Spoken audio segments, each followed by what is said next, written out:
প্রিয় সাহাবী হযরতে আবু বকর রাদিয়াল্লাহু তাআলা আনহু তার উরুটা বিছিয়ে দিলেন।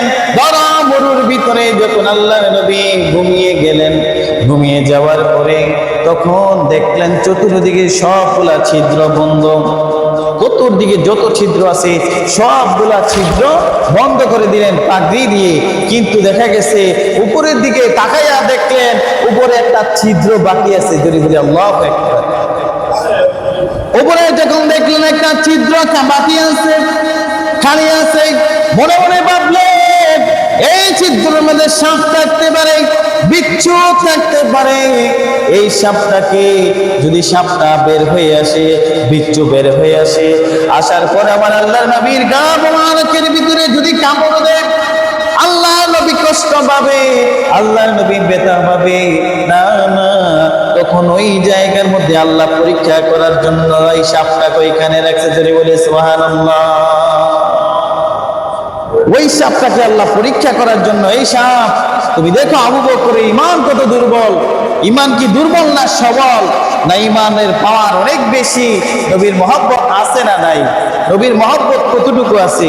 তখন দেখলেন আবু বকর রাদিয়াল্লাহু তাআলা যখন এক পায়ে যখন রাসূল সাল্লাল্লাহু আলাইহি সাল্লাম বিশ্রাম করতেছে, আরেক পা ওই গর্তের মধ্যে দিয়েছে। জোরে বলি সুবহানাল্লাহ।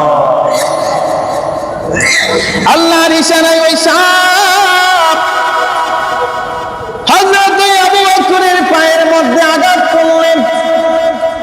সর্প যখন আঘাত করলেন, কামড় দিলেন, কামড় মাত্র দেওয়ার শরীরটা নীলবর্ণ হয়ে যাচ্ছে, ব্যথায় শরীরটা কাঁপছে। তারপর ওই গর্তের থেকে পা সরায় নাই। জোরে বলে সুবহানাল্লাহ। নবীর প্রতি কেমন মহব্বত ছিলেন। পা যখন সরায় না, আল্লাহর নবীর কাছে ডাক দিয়ে বলে না, ইয়া রাসূলুল্লাহ, আমার সাপে কামড় দিয়েছে।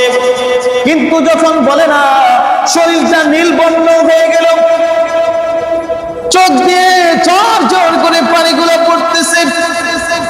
পানিগুলো যখন একটা ফোঁটা আমার রাসূলের গা মোবারকের মধ্যে পড়লেন, আল্লাহর নবী তাকায় দেখলেন আবু বকরের চোখের ভিতরে চোখের পানিগুলা জোর জোর করে ছেড়ে দিচ্ছেন, কান্নাকাটি করতেছেন। তো তুমি কান্নাকাটি করতেছো কেন? কি ব্যথায় তুমি কান্নাকাটি করে? কি হয়েছে? আল্লাহ নবীকে বললেন, ইয়া রাসূলুল্লাহ, ইয়া হাবিবাল্লাহ, সবগুলো গর্ত আমি বন্ধ করে দিলাম। আমি উপরে একটা গর্ত ছিল, ওই গর্তটার ভিতরে আমি পা ঢুকে দিছি। আমি মনে করেছি গর্ততে কোনো সাপ থাকতে পারে, বিচ্ছু থাকতে পারে, আপনাকে ধ্বংস করবে, আপনি কষ্ট পাবেন। এই জন্য আমি আমার পা দিয়ে ওই গর্তটা বন্ধ করে দিয়েছি। ওই গর্তের ভিতরে কি যেন আমাকে কামড় দিয়েছে, আমি বিষের যন্ত্রণা টিকতে পারতেছি না। আল্লাহ নবী দেখতে বললেন, রে এমন এমন যন্ত্রণায় কে না পালায়া চলে, কে না পালায়া থাকে, কে না সাপের ভয়ে দূরে চলে যায়। তুমি তো আমার মহব্বতে, আমার ভালোবাসায়, আমার ভালোবাসায় তুমি পাটা সরাও নাই।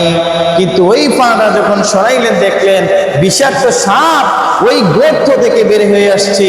আল্লাহ নবীজি থুতু মোবারক যখন পায়ের মধ্যে দিলেন, সাথে সাথে আরোগ্য লাভ করলেন। জোরে বলি সুবহানাল্লাহ। কাফেররা ঘুরিয়ে গেলেন, দেখলেন মাকুসা বাঁধা এবং